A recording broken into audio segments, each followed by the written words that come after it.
Welcome, everybody. My name is Kathy Sparazzo. I'm the Director of Communications at Mater Dei. I want to welcome you and thank you so much for coming into our parent update. I also want to thank those who have provided questions to us in advance. We've created this presentation to address many of those questions. I know you're going to have a lot of questions along the way. We hope that after the presentation, as you have questions, you could send them through chat to me, and I will make sure that Mr. Stingo and Mr. Ray could hopefully address as many questions as we can. We know we're probably not going to get to all the questions today, so continue to communicate with us and give you your feedback along the way. We want to be able to be as transparent and give you as many answers as we possibly can. We do have a hard stop at 2 o'clock, so we hopefully will keep everything to an hour. With that, I would like to turn this over to Mr. Stingo. Hello and welcome, everybody. Great to see you all here. Hopefully we can answer a lot of your questions today, but as we always do at Mater Dei, I'd like to begin with a prayer. So I ask that you take a moment and place yourselves in God's presence. We'll use the Serenity Prayer today, which I think is appropriate for the current times. In the name of the Father, and of the Son, and the Holy Spirit. Amen. God, grant me the serenity to accept the things I cannot change, and the courage to change the things that I can, and the wisdom to know the difference. Living one day at a time, enjoying one moment at a time, accepting hard way as a pathway to peace, and taking, as Jesus did, this sinful world as it is, not as I would have it, trusting that you will make all things right if I surrender to your will, so that I may be reasonably happy in this life and supremely happy with you forever in the next. Amen. Mary, Mother of God, lead us to your Son, Jesus. And the Father, and the Son, and the Holy Spirit. Amen. And so with that, I'd like to turn it over to Mr. Ray. Mr. Ray is going to take us through our school reopening and safety plan. And so I'll turn it over to him. All right. Good afternoon, everyone. Thank you, Mr. Stingo. Thank you, Ms. Sparazzo. So first and foremost, I just wanted to thank all of you for your support during the last few months. These have been definitely challenging times for us as a school community, and I appreciate all the emails, the words of encouragement. It truly means a lot. Pray that all of you and your families are staying safe and well. And I know that we're at a point now that we're 5 months into this, that a lot of us are feeling almost a boomerang effect where we're going back and forth, and it seems like the guidance is changing on a daily basis. So I'm just praying for all of you as we continue to navigate through this storm. As Ms. Sparazzo said, we're going to do our best to address all of the pre-submitted questions and any questions that come up within the hour. The thought is just to give you I want to start by giving an overview of where we are as a school, going through some of the guidance and telling you our guiding principles as a school community. So I think this slide is very telling. When we've been making decisions for the last 5 months as a leadership team, there's really been 3 principles that have guided us. First is to act with fidelity to the Mater Dei Catholic mission as a Catholic school. Secondly, to maintain a rigorous, high-quality education through all instructional models. We have a responsibility to provide high-quality education, whether or not we are online, hybrid, or 100% back on campus. Third, to prioritize the health and safety of the entire Mater Dei community. This is where I have really spent the majority of my time over the last 5 months. And I think this slide and the picture here in this slide really provides a good illustration of how we have been moving forward. So all schools across the country have some decisions. When they're making decisions, they have to choose a point on this spectrum. Mater Dei, throughout this entire time, we're staying on the right. We are taking the most protective, the most restrictive decisions. That's the approach that we're taking. We have a responsibility to protect our community, and we're approaching this by using and statements rather than or statements. So what that means, a few examples. We all know about the 6-foot number, but we did 6 feet spacing of our desks when we do return to campus, and plexiglass dividers for every single student on campus. As far as the air quality, we purchased MERV 13 filters for every unit on campus and UVC light on the roof for all the AC units. Third, we purchased an app called eMocha and 7 infrared thermometers. So that's really the idea. That's the approach we're taking as a school. So Kathy, could you go back to where are we now? Now this, I wanted to go through where we are now as a county. A lot of you have probably seen these charts on the news. I just wanted to clear up a few things because there's a lot of confusion out there. So on the left, those are the 13 metrics for San Diego County. As you can see, currently, number 2, community outbreaks, is the only one that we're not passing the unit that the county wants us to pass. The confusing part here on number 1 is that the county and state now have different numbers. Their numbers are not aligned. So I'll get more to that on the next slide, but I just wanted to point that out. On the right side of this, the state has 6 metrics. Now, those are the six metrics that determine whether or not San Diego stays on the monitoring list or not. That is what Governor Newsom is using, the ones on the right. The 13 on the left, the county just added some other ones, but they're not going to determine whether or not we're able to open as a school. So it's really the one on the right that matters. And as you can see, I'm just trying to follow some of the chat in there as well. The numbers moving down in the case rate, they were moving down, they were red. Now we are below the metric, which is 100 per 100,000.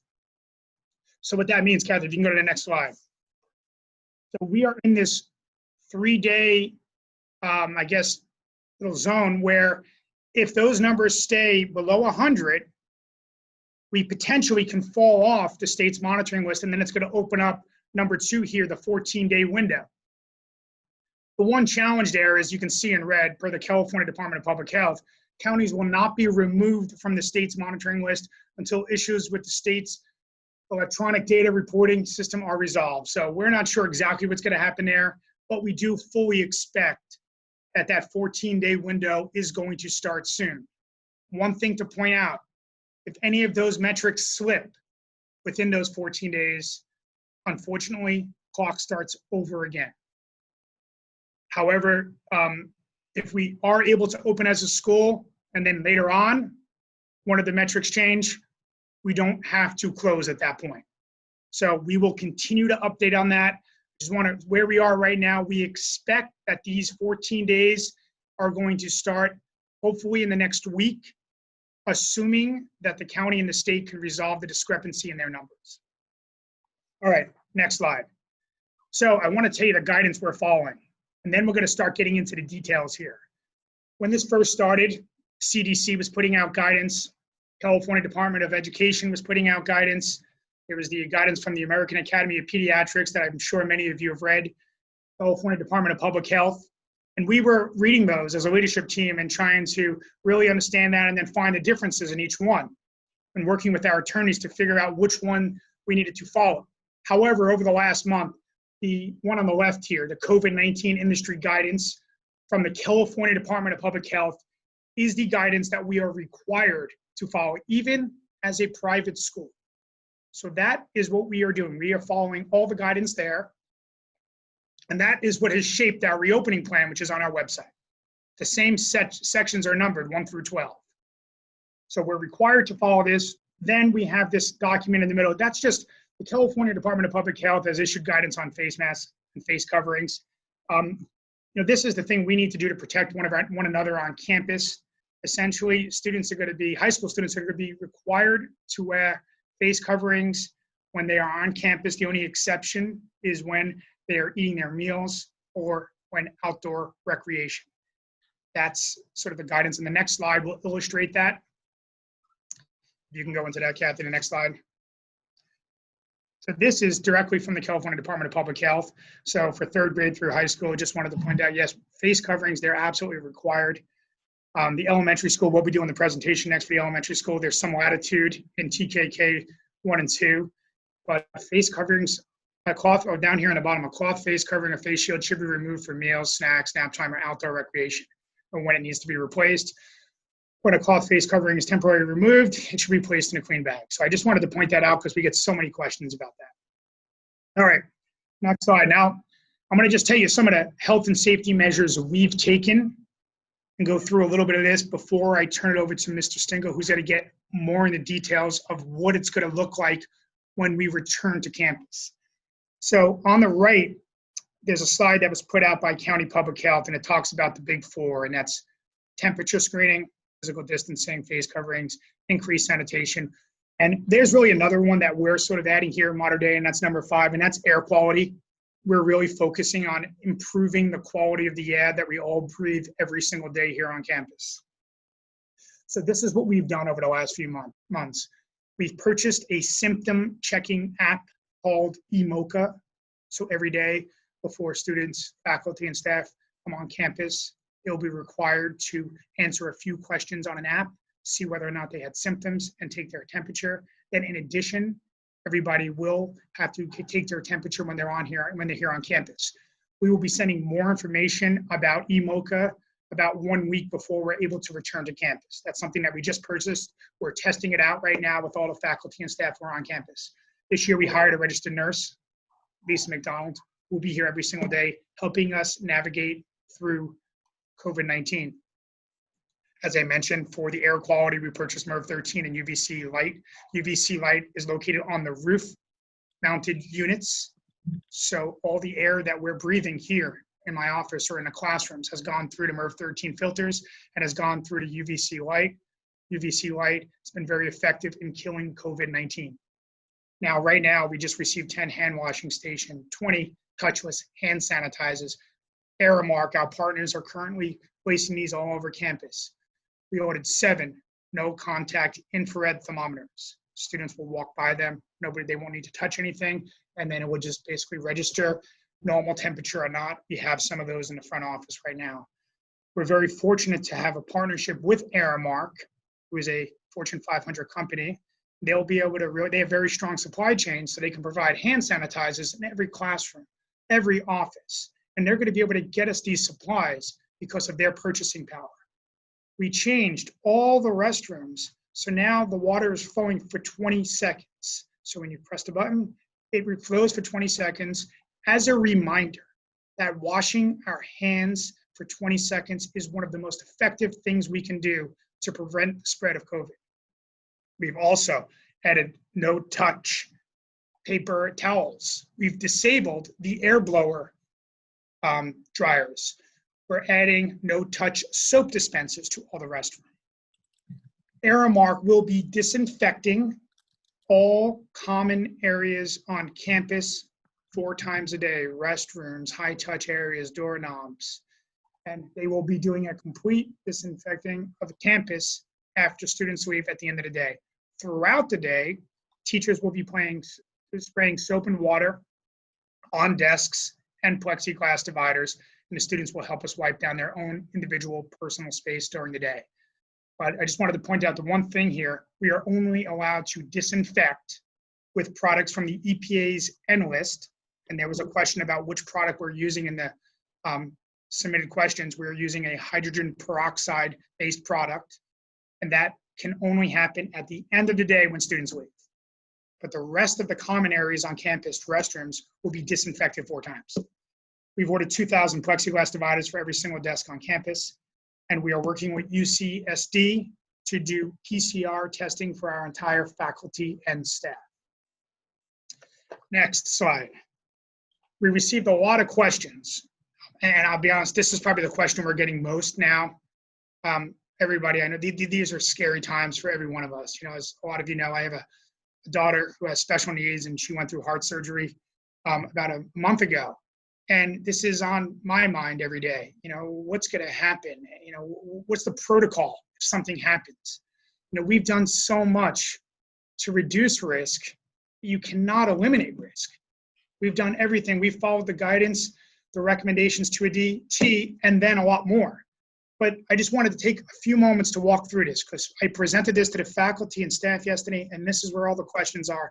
I also presented to all the principals in the diocese yesterday about this. So this is a chart from the California Department of Public Health, and it goes through 4 scenarios. What happens when somebody has symptoms? Any of those symptoms, they will be sent home.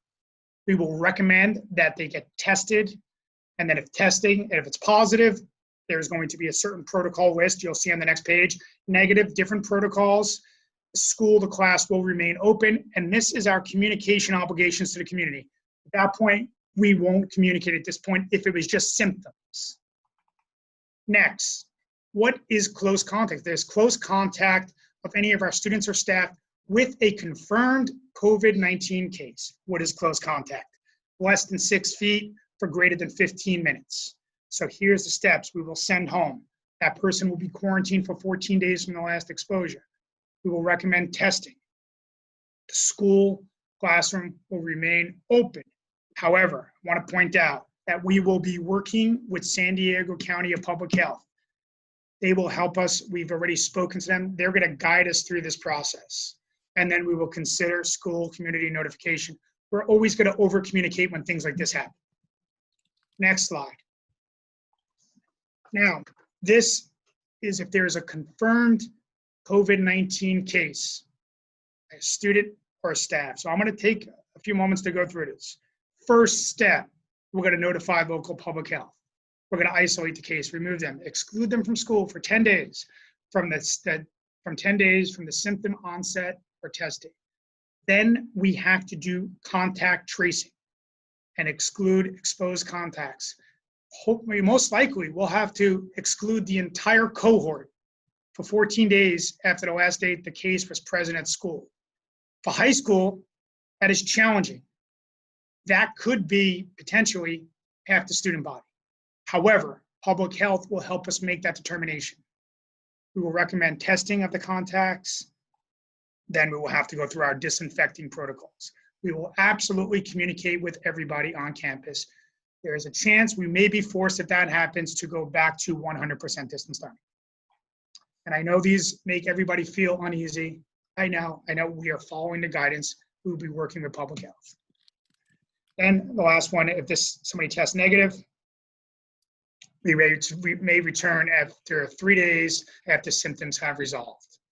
So just wanted to point that out, that this chart is on our website in our reopening plan. And once again, it is actually from the California Department of Public Health. So what I'll do now is I'm going to turn it over to Mr. Stingo in a second. I know a few questions are coming through, and we're going to try to address those. This is the theme that we talked about with our faculty and staff. This is probably the most challenging year in education in the last 100 years. Things change so fast, back and forth. Potentially, we're going to have to switch from hybrid to 100% online in just in a day's notice.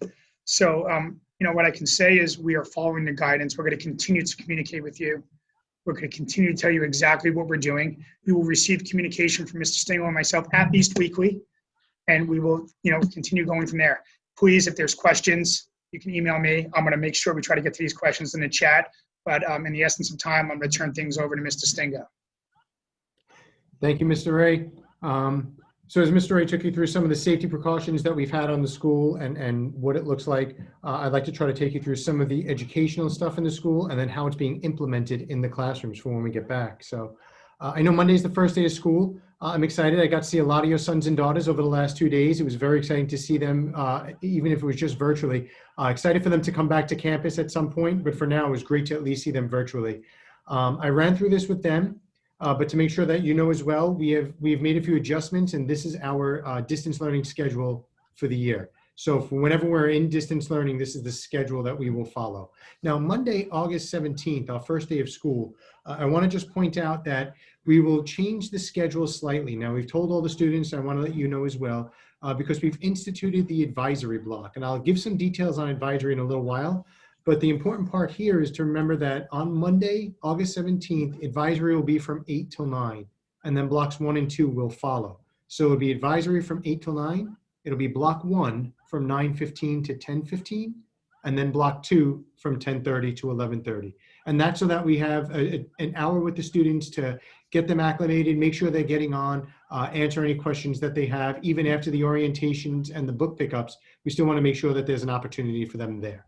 So you'll see that Mondays and Tuesdays, and then Thursdays and Fridays are the regular class days with hour-long blocks. And then on Wednesdays, 8 to 9 will be for teacher meetings and for professional development that we have. And then we have some scheduled office hours to make sure that there's an opportunity for students to step into a preset office hour time. And you'll see they're all staggered so that a student can go and see every one of his or her teachers throughout a Wednesday. Teachers are available by appointments on Wednesdays, so you can reach out and make an appointment with them on Wednesdays, or after school is Monday, Tuesday, Thursday, and Friday. So until 3 o'clock. So if you need to make an appointment, go ahead. If you'd like to pop into an office hours, they're set there. Teachers will share a standing Zoom link next week with all the students. Now, when we come back, things will look a little different. So when we first come back, we need to start in the hybrid scenario so that we are able to maintain the social distance guidelines that have been prescribed, as Mr. Ray was discussing. So the important parts of the day for a lot of parents are knowing that we are starting at 8 and ending at 3. We had to expand the school day. We wanted to keep our 85-minute blocks. So all our classes are 85 minutes. Of course, the first one is 90 because announcements happen there, so it's a few extra minutes. But in order to keep the 85-minute block and expand our passing times, we had to expand to 8 to 3.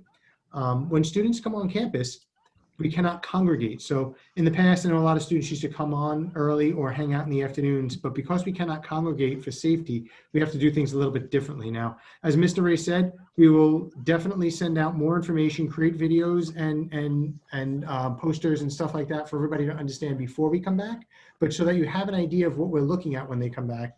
Students will be able to come on campus starting at 7:30 a.m.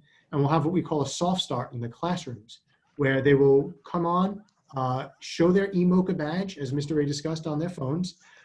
They will have their temperature scanned at one of 5 temperature screening kiosks, and then proceed to their first period class of the day. So on a 1, 2, 3 day, that'll be block 1, and on a 4 through 7 day, it'll be block 4. And it'll just be a soft start in the classroom. They'll be able to hang out in their classroom and get their day started. We cannot have lockers, we cannot have gatherings or anything like that. And then I don't need to take you through every moment of the day. You can see the schedule there, and we'll have that posted. And we will do the same for students. We'll send out student-specific directions before they come on campus. And then when they get here, we plan on those first days that they're here to be able to take them through this, to educate them and to reinforce everything that they should have heard already. It will look a little bit different, so we want to make sure that they get it. As we move into this hybrid model, or when we move into this hybrid model, before and after school will obviously look a little different. So as I mentioned, campus will open at 7:30 with the eMocha and with the temperature screening, and we'll have the soft start in the classrooms. Whenever students leave classrooms, either for passing or at the end of the day, we will be staggering their release. We'll be doing row by row, 3 or 4 students at a time, with the intent of just limiting the amount of students moving through the halls at any given time. So we need students to be picked up at 3 p.m. If they are old enough and are driving to campus on their own, they should be leaving at 3 p.m. when they are released. We will be able to provide a bit of aftercare in our theater, but our space is limited there. Again, with social distancing, we can't get nearly what we can get normally. So it's a severely limited space that we can provide a little bit of after-school care until 4:30. But students do need to be picked up as soon as possible. So that will be available on a reservation system, which we will send with the hybrid scenarios as we have our date to come back. Sorry. A lot of questions have come in about the improvements to distance learning. When we start on Monday, what's different now than it was? So Kathy, if you can go to the next slide, please. The first thing I'm sure that you all saw was that we're doing 60 minutes instead of 45 minutes this year. In discussion with teachers and students, expanding a little bit longer to give students the opportunity to come into class and get used to it and be able to spend a little bit more time with their teachers was important. So 60-minute classes. We will be consistently using Zoom for all of our video conferencing. We're incorporating a lot of technology. We've invested in a lot of technology as well as professional learning for our teachers to use that technology. So you can see a lot of the technology we've purchased there. And I don't need to read them all for everybody. the Meeting Owl Pro is something I'm sure you've all seen. When we come back in the hybrid scenario, we will be delivering instruction to our students in class, and then students who are not in class will be logging in from home through a Zoom. The Meeting Owl Pro will make this a much better experience for students. It's high quality audio and video capture to help recreate a real life meeting. And so while we understand that it's still virtual, what we're able to do then is bring, when students are speaking, and be able to participate in class with students from home as well. So it should enhance that virtual experience when we're in the hybrid scenario. We've changed to have the office hours on Wednesdays to be structured so that students can drop in. We've gone through extensive professional development. Teachers have been in professional learning, modeling what it means to be a lifelong self-directed learner all summer long. But really it ramped up in the last week of July with teachers being trained on anything in their departments. It was all department specific training for addressing learning loss, as well as how to focus on essential standards during a time where it might be a little bit more difficult to communicate, right? We're not together as often. So they've gone through a lot of training there specifically to their curriculum. And then we've had training on blended learning, flipped classrooms, formative assessments, and engagement in the online classroom.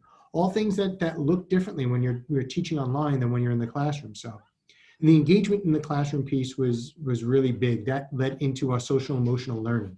So as I mentioned earlier, we're going to have an advisory block next semester so that we can provide a social emotional curriculum. We understand students are going through things these days more so than ever before. And so while this was a priority for us before COVID hit, we really focused on it since we've been dealing with COVID. We've had a full day training on this as well, so how to deliver this curriculum. We did a lot of research and landed on the School Connect curriculum for a number of reasons. But most importantly was its flexibility and real world adaptation for the issues that our students are facing. In our advisory block, which will be twice a week, students will be able to definitely provide a direct curricular address of some of the issues that they may be facing, but we can also adapt it and include our Catholic identity. So when we're talking about something values-based, we can do it from a Catholic point of view as well. We will be able to build more community through that. It'll be small groups of students between 18 and 20, so that they're able to really connect with their teacher and build that community. And again, as I mentioned, to maintain our Catholic identity, we'll be able to use that advisory block during distance learning and during hybrid to provide masses in multiple formats. So next slide, please. Academics, I think, was where a lot of questions were as well. So something that we noticed last year, we decided to keep our letter grades. And so students have definitive transcript grades, and we will continue to do that. Watching our students get into countless universities across the country again last year reinforced that this was the right move for them. It reinforces their grades, their credit in the classes that they took. So this has been a bonus and a great thing for our students. Couple of Zoom updates. We will be asking students to keep their cameras on. That allows teachers to really interact with them a little bit better. They can connect with them and check for engagement and work better with them. Students can hide their own self-view if they don't want to see themselves in the camera all day long.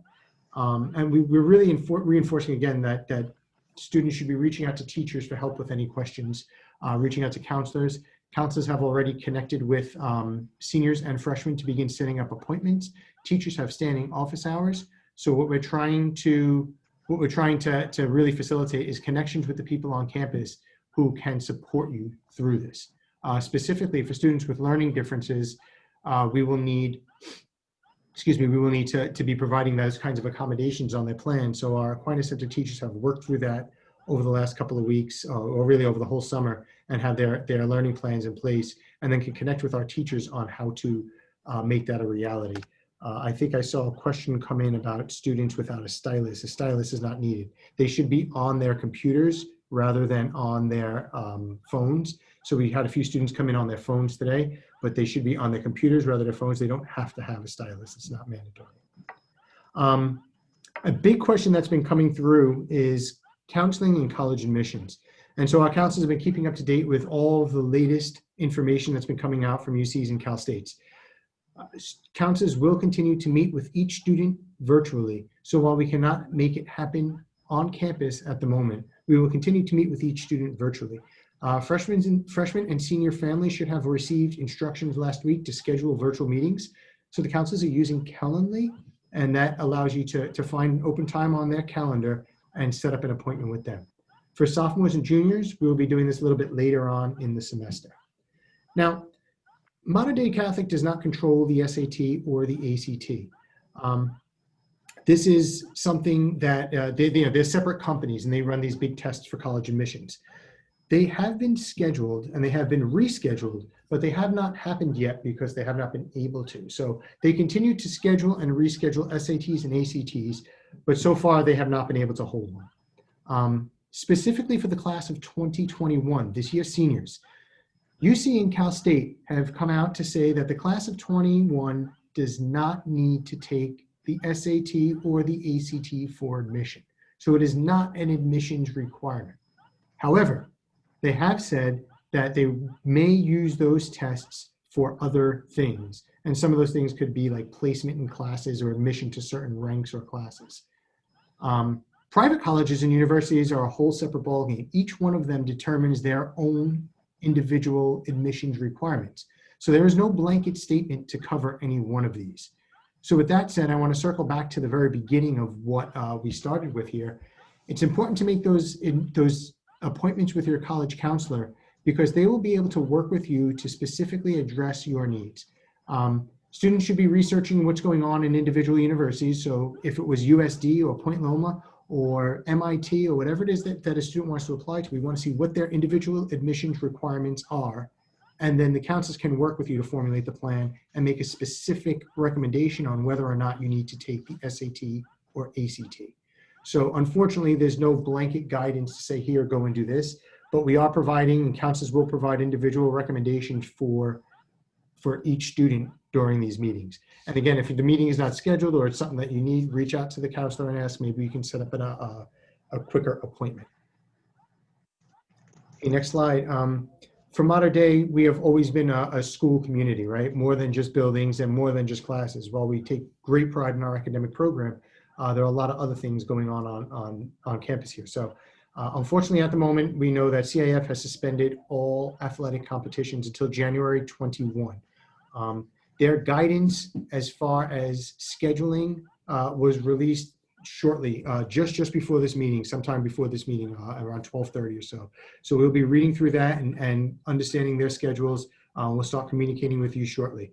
But right now, we have to follow their guidance as far as what competitions we can have. And in that guidance, there should also be some more information about practices for each team. So that's athletics. As far as co-curriculars on campus, ASB and campus ministry worked all summer long to be ready for this scenario. So we have plans through ASB and campus ministry to maintain our faith community on campus, as well as to create student engagement opportunities throughout the year. So they will be running that and creating those kinds of opportunities for students, which is very exciting. One of those is the virtual club day, where we'll be able to introduce all our clubs for students. Each individual club will from there create, determine their capacity really to meet online, and then create a schedule and how they will move forward with their club meetings. But we do want to continue that for all of our students. And then the last thing to kind of circle back, when we are permitted to come back on campus, I know a lot of families have questions about how are we going to handle all of this? So we've spent the summer laying out our rooms and putting all of these precautions in place. Mr. Ray alluded to the big four, and he went through them, in addition to the air quality that we do here. But, for the temperature and the health screening, we've talked about eMocha and the temperature scanners. We will be distancing in each of the classrooms. So you see a few of the examples of the signs that we had created. We have them all over our campus so that students remain 6 feet apart, wearing their masks. We have one-directional hallways. We'll be teaching and taking the students through them so they understand the flow of traffic on campus. We spent a lot of time walking through to make sure it's easy enough to get everywhere. We have the soft start to begin the day, and then we'll have the staggered dismissals from each one of our classes for every passing period. Of course, not only do we have 6 feet, but in the classrooms, we have the plexiglass dividers on each of our desks as well as on the teacher desks. Things like restrooms are limited by capacity, so there'll be signs on there and distancing stickers on the floor. And of course, school administration, teachers, and everybody will be on deck to help students. We know that students want to be near each other. We know that we are a social group, but we'll be around to help students and try to help remind them. And lastly, for breaks and lunches, as Mr. Ray said, that's the time we're able to take off our masks. We'll be able to eat. We have classroom time for breaks, and we also have space on the football field for lunches. So teachers will have the ability to leave class and be able to go to the football field. They have designated spots where 6-foot distancing is more than possible. The football field is a great resource for us, another outdoor space that may be atypical that we wanted to be able to use so that we can get outside during the day, of course, when the weather permits. Now, in beautiful sunny San Diego, hopefully that's more often than not. So I have gotten a bunch of questions, both before the presentation and during the presentation. One of the questions had to do with lunch that you just talked about. Would they still be able to get a hot lunch, and how is that going to work? Yeah, thank you. That's a great question. So we've been connecting with Aramark. As Mr. Ray said, we are lucky to have a great relationship with Aramark. They also provide all of us food service. So they are developing a system that they're testing. It's working right now, where students will be able to order lunch in advance up till about 9:30 of that day. And it'll be a boxed lunch, so we will not be able to provide hot lunch due to a lot of the requirements as far as meal service goes. There'll be a limited amount of food and limited opportunities on the menu, but they will be able to order a lunch. It'll be like a boxed lunch with a meal, with a cookie and a snack and a drink. So that'll be up on the website. When we come back to the hybrid scenario, we'll be explaining the details of how to order those lunches. Those lunches will be delivered to the block that you're in, that you'll be having lunch with. So on a typical 1, 2, 3 day, that'll be during your advisory period. And on a 4 through 7 day, it'll be during 6th block. Great. What about community service and volunteer hours? Great question. We'll be putting up our student expectation document this afternoon. Hopefully we'll have it on the website. Students will be getting it in classes as well, which addresses that.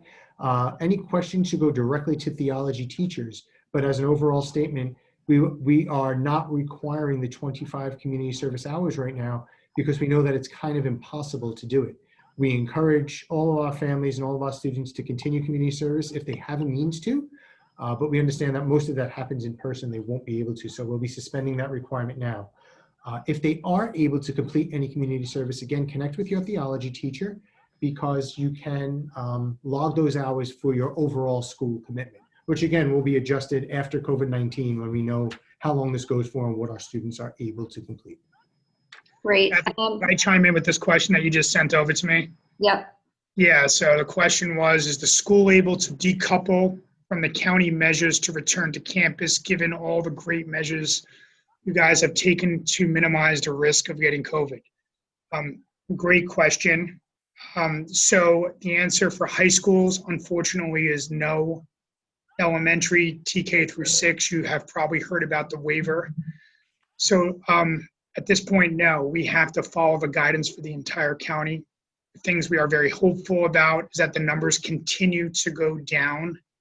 So I do expect that 14-day window is going to start soon. Even for the elementary schools who are applying for the waiver, they still have to wait 14 days from the time they submit the waiver. So great question. We're wish we can move maybe a little bit faster, but this is much bigger than us. And I got a bunch of questions from people as far as whether or not we would be, which guidance we have to follow as a private school. We've been instructed by the diocese. We are following the guidance of county public health. And that's what we're going to do here. So great question. Thank you. Okay. Next one is, do students log into Schoology on Monday to get into their classes? I'm sorry, Kathy, can you repeat it? Students log into Schoology on Monday to get into their classes? Yes, thank you. So yes, all students should be logging to Schoology. They should be able to see their classes now. Schoology just went live, so teachers are building in the content over the next couple of days. So as I told students today, if they log into Schoology and don't see the Zoom link or don't see the content right now, it's okay. Teachers are bringing that content over. As we finalized our schedule, that's when we bring Schoology over. Bring all the information over, and then teachers are building that content. They have it ready to go. They just got to get it published and put in. So by 7:30 Monday morning, all Zoom links for all classes should be there and ready to go. Okay, someone just asked if somebody is going to be monitoring the number of students entering restrooms. Yes, so school administration will be out security, administration, teachers, we will be out moving around through the restrooms and through the day to try to make sure that students are maintaining distance. Again, during classes, passing periods, lunches, we'll be out helping students. And I use the word helping students because I think people want to be together. Sometimes we forget. I trust our students are going to do their best to try to follow all these guidelines, but we will continue to help them remember the new way that we have to do things. Will the back gate be an entrance into the school? Is that going to be open? No, the back gate will remain closed. We will be opening up. There are actually 3 walk-through gates, 1 drive-through gate, and then there's gate 1. So we will actually have 5 spots for students to walk through in the front. I'm pointing like everybody could see me, but from my office there that way. We will have 5 gates for students to walk through. Technically 4 gates for students to walk through. Gate 1 is a big double gate. And there'll be a temperature scanner at each one. So that will help facilitate getting the students on campus and maintaining the distance. Okay, big question that's come in multiple times about uniforms. Can you let them know what the expectation is for distance learning? I can, great question. We're asking students to wear a modern day top. So as we told them all today, we're asking them to wear a modern day top. Now, they could wear their school uniform polo. They could wear any modern day t-shirt, hoodie, jacket, whatever it might be, but just a modern day top. So we're trying to continue to create a professional learning environment here. So we've asked that students keep their Zoom cameras on, that they wear a modern day top, that they are seated at a desk or a table. Now I know that's not always possible depending on the arrangements that they have, but at least that they're sitting upright in a modern day top and working through. And that's also part of the ergonomics, which helps with Zoom fatigue. Another term that I think is kind of new and relative to COVID-19 that we can all kind of appreciate. So again, staying in the seated position with the modern day top will help with Zoom fatigue and continued learning throughout the day. Okay, someone wants clarification on what the difference was between the 1 to 3 and 4 to 7 on the hybrid schedule. Sure, maybe we can go back to that slide. I don't know if the visual will help as well.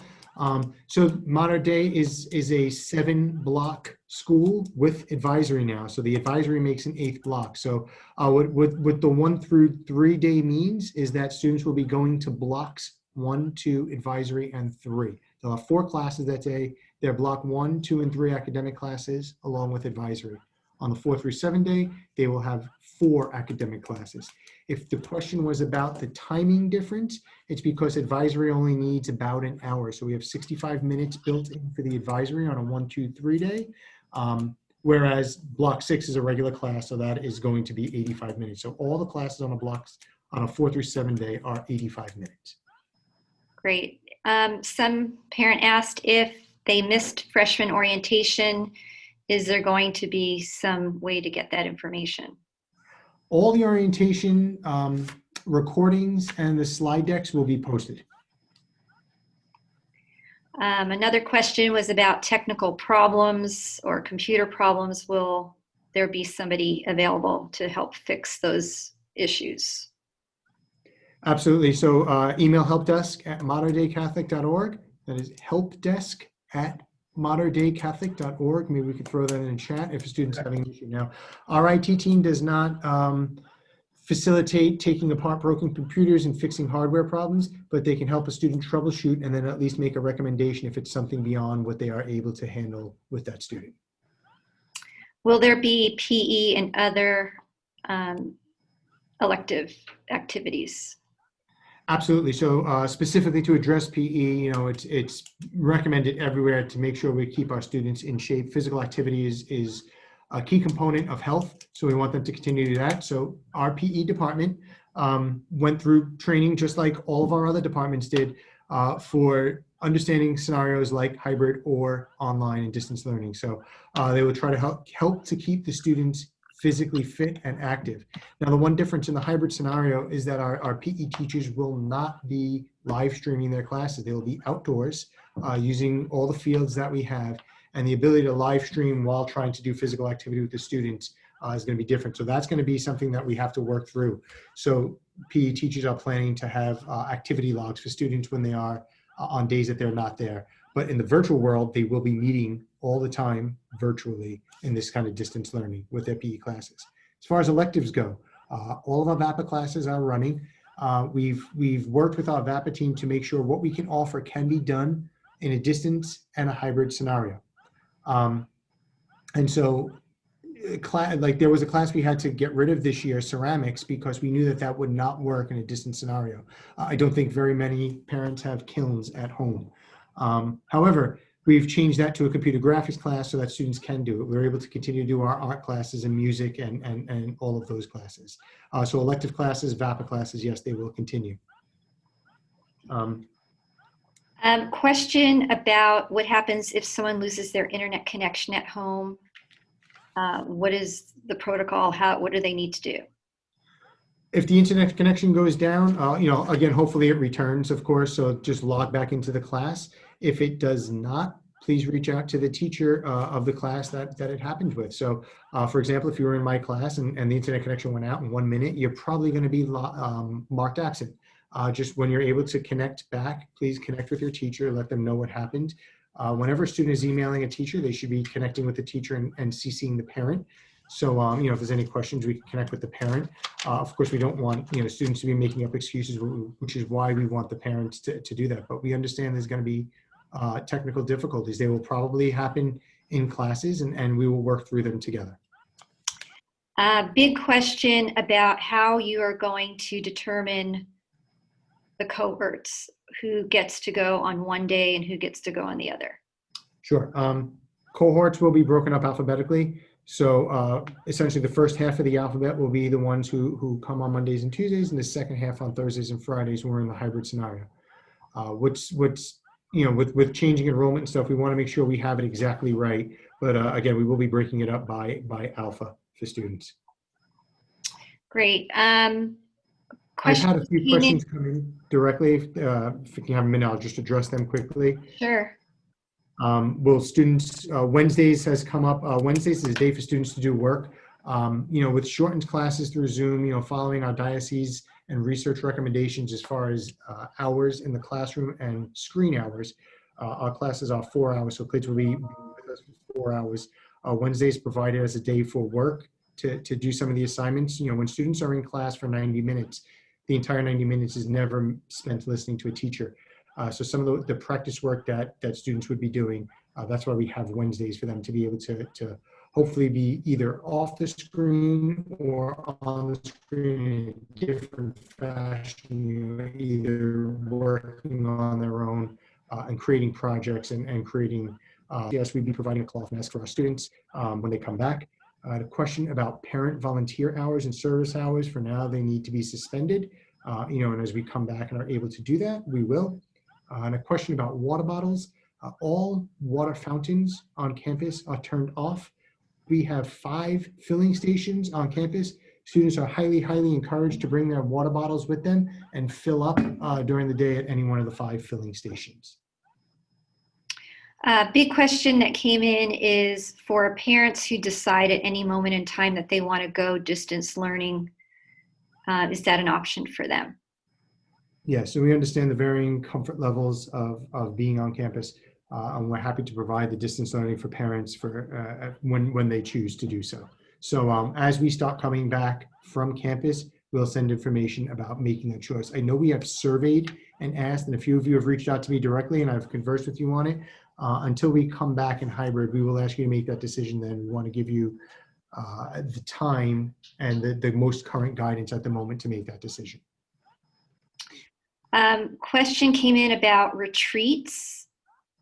Are we still planning on doing those events? Yes, great question. It's very important for us to maintain our Catholic identity and who we are as a family. So we plan to continue to do retreats. We have a way planned to do it in a hybrid scenario with much smaller groups, but we can do it in person to try to give our students that in-person experience as much as possible. If we are virtual, the freshman retreat is the first one. I want to say it's the last week of September. It's scheduled for that right now. If we're still virtual, we plan to postpone it to see if we are able to do it in either a hybrid or full in-person scenario later on in the semester. So that will be a decision in September that we'll make. But if we are hybrid, we do have plans to be able to do that. We do want our students to have those experiences.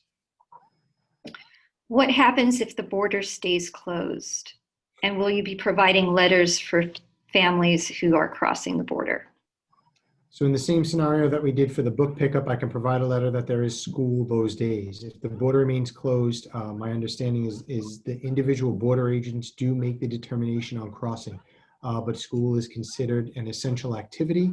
So I do understand from most of our families, they have been able to for school, mandatory school events, and school is mandatory. Now, if there is a struggle to get across the border, obviously, we'll handle it in individual scenarios, and the distance learning option is always there for students. Another question came in about whether the classes are going to be recorded in the event that someone has a bad internet connection. Will they be able to see the class later on? Recording the classes and posting them is going to take, Schoology cannot handle it, so we don't have a place to be able to post them. So no, we will not be recording classes. However, of course, there's always connect with your teacher, Wednesdays and office hours about making sure you're able to get that information. So the video of what's happening will be recorded, but of course the materials for the class will be available. Will tutoring be available for students? Absolutely. Starting the week of August 24th, the second week of school.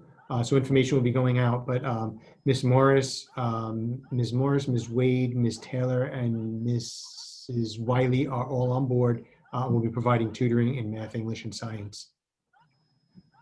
Great. Next question had to do with online books. Will the parents have access to online books that their kids will be using in classes? There will be a single online access for each student. So you'd have to go through your students. Yes, each student will get access, and teachers will grant that in their classes over the next week. Do you have any plans for school-wide virtual events during the fall? So, I mean, originally we said we will have club day, a virtual club day. As things move forward, and if we're forced to be virtual, we will have to recreate some events virtually. Right now, a night like back to school night is up in the air, depending on what the guidance looks like. We may have to do something like that virtually, or maybe we are able to do it in person, depending on what happens. However, a night like back to school night and an opportunity for families to meet their teachers is critical. So if we are not back personally yet, we will recreate that virtually.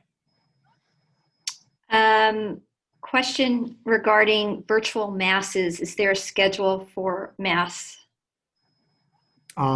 I believe it's on the school calendar. If it hasn't been posted on the school calendar, it's there. It is scheduled. We'll be having masses through our advisory block. In a virtual scenario, we will be watching masses together. In a hybrid scenario, we will also watch the mass, but we will actually be able to deliver the Eucharist to classrooms. So Eucharistic ministers will be able to provide Holy Communion to each of our students at that time. Great. Can you address picture day and sports physicals? Yes, picture day is indefinitely postponed. That would normally have happened yesterday or today. So when we come back to campus, when we have the clearance and the ability to do so, we will reschedule that. Picture day, and I'm sorry, what was the other question? Picture day and school sports physicals. Sports physicals. So CIF, for very specific information, I would email Coach Is, but CIF has postponed the deadlines for the physicals for students. Essentially classes are not, athletics are not starting, competitions are not starting until January 2021. So that's when they would be needed for CIF. But I would ask any specific questions directly to Coach Is. Will students get a school ID for this year? Not right now. When we're able to either schedule pictures, or when we are back on campus and know that we are not able to schedule pictures, we may have to use last year's pictures or something. We've actually been working with the company on doing something through a webcam kind of photo where they can turn it into a school photo. So, we're hoping to be able to take pictures on campus with our students, but again, that might not be a reality. Let's see. I think I don't have any other questions that That's all. Really?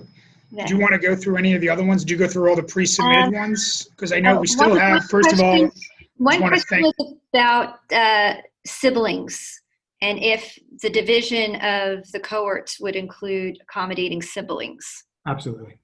Absolutely. So if siblings do have last name differences and they would have to be split by cohort, we would absolutely work to keep them together. The other question was about outsiders on campus, use of the pool and other facilities. No, Yeah, John. no, we're not allowing any external organizations on campus. We're doing everything to limit visitors. The only people who can come on campus is essential matters. Essentially, if there's an emergency, those are the only people permitted to come on campus. Are we planning on rescheduling senior pictures? Has that been done yet? Senior portrait, the individual senior portraits, yes, again, that needs to be rescheduled. And depending on how far out this goes and we can have it on campus, we'll have to figure it out as we get further guidance with that. Great. Yeah, I think somebody asked about if we would provide a virtual tour of the classrooms so parents will be able to see what measures we've put in place for safety. Yes. Yeah, that's something we're going to need to work on in the next few weeks. We've made a lot of modifications to our campus. So before we are permitted to return, the goal is to just do a walkthrough video of what it's going to look like when students do return to campus. So that's in the works as well. John, while you're in the midst of questions, somebody did ask about discounts on tuition, or if they're struggling financially, what's the protocol? So first, I want to thank, I think we still have close to 300 people with us. So thank you for sticking with us for all the questions. I know we're all getting our private questions, and I really appreciate them, and they're great questions. So the diocese has given guidance that we are not offering any global discounts. However, our finance office continues to work with families who are struggling, who may have lost their jobs on a one-on-one basis. Just one thing I wanted to point out, originally, I think most people expected expenses to go down. However, we've already spent close to $400,000 just to make sure that our campus is safe. And even our corporate board of the diocese asked that question to me. They said, how are you doing this? Why are you doing this? I said, how could we not do this? Because from the first slide, we have a responsibility to the health and safety of our entire community, and we take that job really seriously. So, we all have young children, and that's how we're treating all of the students here. So, so the answer to that is no. However, we will continue working with families who've fallen on tough times, and just fortunately, our enrollment is really strong still at this point. So that's going to help us pay for all these expenses.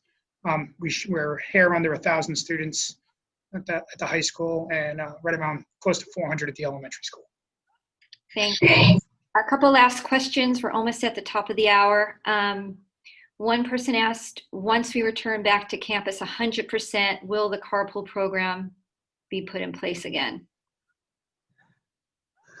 You want to? Modern Day does not have an official carpool program. Okay. And then the other was about putting up a calendar of events. Do we have a monthly schedule that's on the website that they could see what activities and things that they need to know coming up? The school calendar is posted. Right now, of course, there are no on-campus activities or events. So if it looks a little empty, if that's what the question is after, I'm sorry. So usually our, let's say, school football games and play and stuff like that would be there. Of course, there are no football games right now, so that's why it's not there. We've treated the calendar kind of through this virtual scenario, so at least through the first semester. Okay, before I turn it back over to you guys to end this meeting, I just want to say thank you to everybody who has been giving us feedback, giving us questions. We kept the newsletter going all through the summer because we felt it was very important to make sure we were communicating information as we had it. And we will continue to be sending information weekly through that newsletter. So make sure you look at your newsletter every week. We try to put as much information in there as we can. Some of the stuff on the website's a little bit dated, and we're updating all that right now. You could always send questions about things that you need to know through news at mdchs.net. That's news at mdchs.net. I'm going to turn it over to you, Mr. Stingo, and then Mr. Ray to say your goodbyes. I will quickly say thank you for being here. I appreciate everybody's time and effort and the questions coming in. We know that these are uncertain times. We're here to help. And like I started with, I'm very excited to see your sons and daughters here starting on Monday. Mr. Ray? Yes, thank you. Kathy, just want to make sure, is this recording and the PowerPoint going to go out to everybody? Yes, I'm going to have it go into the newsletter on Monday. Great. So I just wanted to close with, thanking you for staying with us for this last hour. These are challenging times for schools. So we're going to continue to follow the guidance. We're collaborating with professional organizations and schools around the state and the country to make sure that we can make the best decisions for your sons and daughters. We will continue to communicate with you. As Kathy said, we kept the newsletter going all summer. Things are changing so fast, so you can always expect, at the least, to get a weekly communication. But as things change and we go off the monitoring list, we may ramp that up just to really keep you informed. We're closely monitoring both the numbers in the county as a whole, and as well as our local community in Chula Vista. So when we do return, we need to make sure all the precautions are in place and that your sons and daughters are coming to a very safe campus. That is our goal. So thank you for all of your support. We truly appreciate it. Thank you for all the emails. Please continue to ask any questions to Mr. Stingle or myself, and hope you all have a great weekend. God bless. Thank you, God.